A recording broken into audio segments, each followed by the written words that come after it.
Assalamualaikum warahmatullahi wabarakatuh. Nepangkeun wasta abdi Rahmat Hidayat dari kelas 12 bahasa no absen 28. Pada kesempatan ieu abdi bade nyarita pantun tentang carita Ciung Wanara.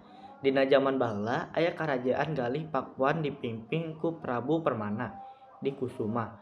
Saurna Arya Kebonan sareng menteri hoyong janten Raja Prabu Permana anu gaduh kasaktian ngijinkeun Arya Kebonan janten Raja samentawis kalayan dua syarat, marentah adil sareng teu meunang ngarawat permaisuri sapertos istri sorangan. Arya Kebonan satuju sareng dirobah ngaranna jadi Prabu Barma Wijaya Kusuma. Tapi anjeunna ngalanggar syarat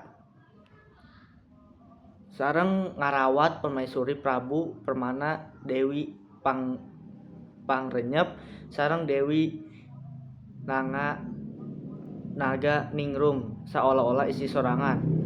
Dewi Pangrenyep sareng Dewi Naga Ningrum mimpi kejatuhan bintang sareng memimang bulan, mimpi anu biasana dialami ku ibu hamil. Prabu Barma Wijaya Kusuma anu teu percaya mangge petapa ajar Sukaresi pikeun ngajelaskeun mimpi eta.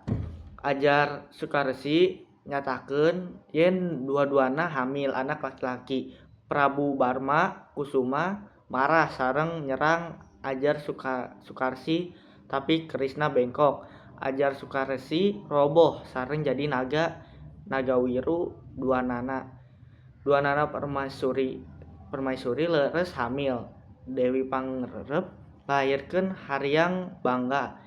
Sedangkeun bayi dina kandungan Dewi Naga Ningrum bisa nyarita sareng nyatatkeun yen kakawasan Prabu Wijaya Kusuma bakal rengse.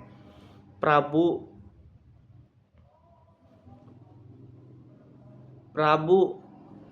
Barma Wijaya Kusuma sareng Dewi Pangrenyep bersekongkol pikeun nyingkirkeun bayi Dewi Naga Ningrum. Ku cara nuker bayi eta sareng anjing sareng anak anjing sareng ngalungkeun ka walungan Citaduy. Ratu Naningrum dihukum pati tapi uwa Batara lengser. Anu tega ngan ukur ngajatuhkeun anjeunna ka leuwih sareng ngabohong yen anjeunna paratos ngalaksanakeun hukuman eta. Saatos dewasa Ciung Wanara nantang Prabu Barma Wijaya Kusuma. Dina sabung sateu acan eta Ciung Wanara bayi Dewi Naga Ningrum anu dislametkeun nantang Prabu Wijaya Kusuma. Dina sabung hayam kalayan satengah kerajaan salaku taruhan. Ciung Wanara meunang sareng janten raja satengah kerajaan. Anjeunna ngawangun panjara sareng ngalebetkeun Prabu Barma Wijaya Kusuma sareng Dewi Pangrep ka dinya.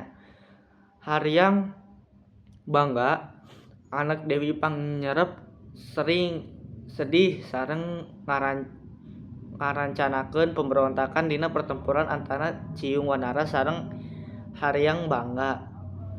Prabu Permana di Kusuma muncul sareng nyatakeun yen duanana sadulur. Anjeunna marentahkeun